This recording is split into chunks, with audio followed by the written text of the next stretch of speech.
good morning. Good morning everybody. So excuse my puffy face. This is day 2 of our Balabac trip. So we are here at Sicsican Island right now. Ito kasi yung base camp ng Camp Malaya. Camp Malaya is the ang tawag doon, tour, ano ba yun?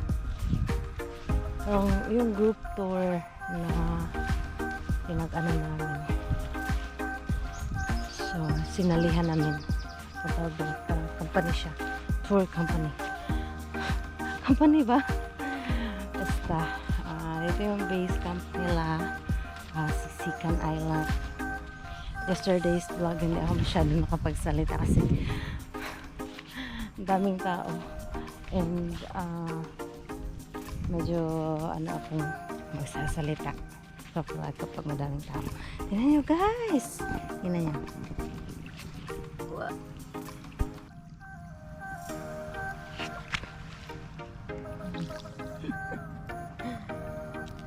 Mag-ano siya, daming kang kita niyo ba? Hindi, diba?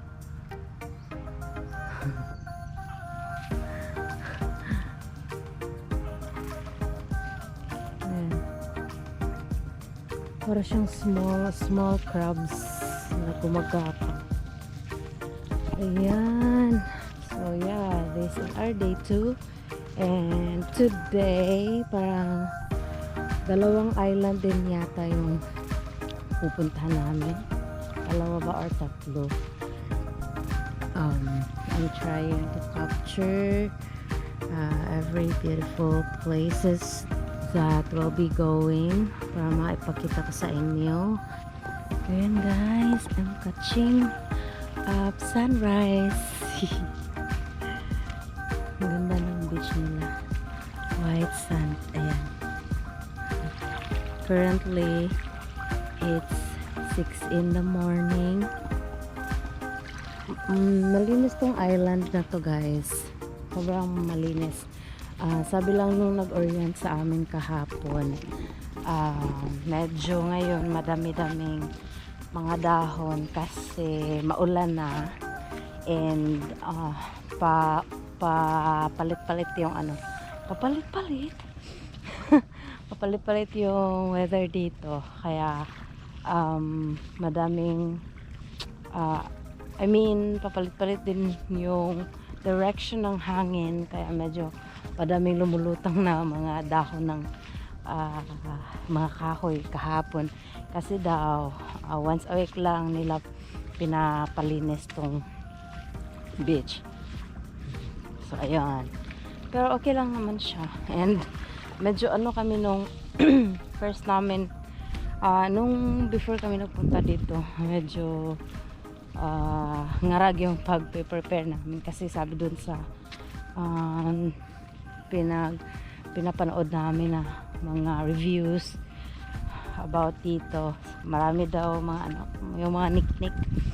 Bumili kami ng anti-niknik ganon, pero wala naman so far. Tapos yung accommodation namin guys, oh my god, plan pa sana namin na mamaya yata overnight sana sa may Unok Island kasi maganda daw doon, maganda yung sunset, maganda yung sunrise, pati sunrise nila. Kaya lang sabi namin kagabi wag na kasi sabi ng tour guide, ang accommodation daw sa may Unok Island is tent lang. Tapos yung accommodation namin dito, ang ganda guys. Isa siyang parang maliit na kubo, pero maganda yung higaan. Tapos parang feeling namin sulit siya kapag masyadong masyadong pagod sa kaka-island hopping during the day. Tapos pag uwi maganda yung higaan, so ganon. Kaya nag-decide kami na huwag na mag-Unok Island, dito na lang kami.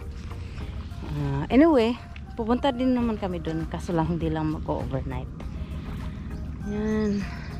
Parang nai-imagine ko ang sarap ng buhay kapag pagkagising mo, ganito palagi yung makikita mo. Nako, that's life.